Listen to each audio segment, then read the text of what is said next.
तुम्हारे पुत्र की मृत्यु हो गई।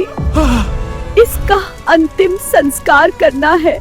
राजा हरिश्चंद्र, जो अब वहां हरिश्चंद्र थे, राजा नहीं थे, बोले एक सिक्का तुमको देना पड़ेगा।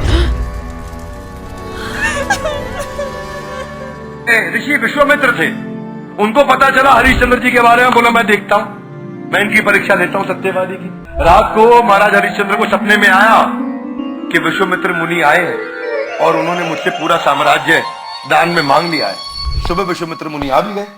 बोले मैं तो कल आपको सपने में देखा था कि आपने मेरा पूरा साम्राज्य मांग लिया। बोले मुझे मालूम है, अब दे दो मुझे पूरा साम्राज्य, आपका सपना पूरा होना चाहिए। जो आज्ञा महाराज। पूरा साम्राज्य उनको दान में दे दिया, आसान थोड़ी है। बोले साम्राज्य ठीक है, मैं तो ऋषि हूं, भिक्षा भी लूंगा ना। ठीक है। बोले भिक्षा में क्या चाहते हैं? बोले भिक्षा में कुछ धन चाहिए मुझको। बोले देता हूं। कहां से दोगे? पूरा साम्राज्य, पूरी ट्रेजरी, पूरी मैन पावर, पूरा मैनेजमेंट, पूरा महल, पूरी प्रॉपर्टी सब मेरे नाम हो ही चुकी है, तो तुम कहां से दोगे? बोले कोई बात नहीं, रुकिए, मेरी पत्नी और मेरा बेटा मेरा है। उन्होंने अपने बेटे को एक दूसरे राजा के यहाँ बेच दिया, अपनी पत्नी को एक ब्राह्मण के यहाँ बेच दिया और खुद को शमशान घाट के चंडाल के पास जाके बेच दिया।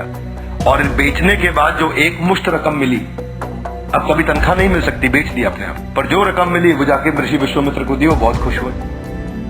राजा हरिश्चंद्र चले गए। अब ना उनके पास पुत्र, क्योंकि वो भी बेच दिया गया, ना उनके पास पत्नी, क्योंकि वो भी बेच दी गई, ना उनके पास अपना खुद की स्वतंत्रता, क्योंकि वो अपने आप को भी बेच चुके थे शमशान घाट में, वहां मुर्दा लाशों को जलाने के लिए। और उनकी वहां सेवा क्या लगा दी गई कि जो भी मुर्दा लाश आएगी उसका तुम अंतिम संस्कार करोगे और तुम्हारे को एक सिक्का दिया जाएगा जिसको तुम हमारे को जमा करोगे। बोला मुझे क्या, तुम्हें कुछ नहीं मिलेगा, तुम अपने आप को हमें बेच चुके हो। तो राजा दूसरा जहां उनका बेटा काम किया करता था, कई महीनों तक वहां काम करता रहा, सालों तक करता रहा, उसको बदले में कुछ नहीं मिला। पत्नी ब्राह्मण के यहाँ काम करती रही, उनको कुछ नहीं मिला। लेकिन राजा के यहाँ पे काम करते करते हरिश्चंद्र के बेटे को सांप ने काट लिया। सांप ने काट लिया, कोई इलाज कराने वाला नहीं, जहर के कारण उसकी मृत्यु हो गई। माँ आई भागते हुए, देखा कि बच्चा मेरा मर गया, तो शमशान घाट ले गई, वहीं चांडाल के यहाँ जहाँ हरिश्चंद्र थे। तुम्हारे पुत्र की मृत्यु हो गई। इसका अंतिम संस्कार करना है। राजा हरिश्चंद्र, जो अब वहां हरिश्चंद्र थे, राजा नहीं थे, बोले एक सिक्का तुमको देना पड़ेगा।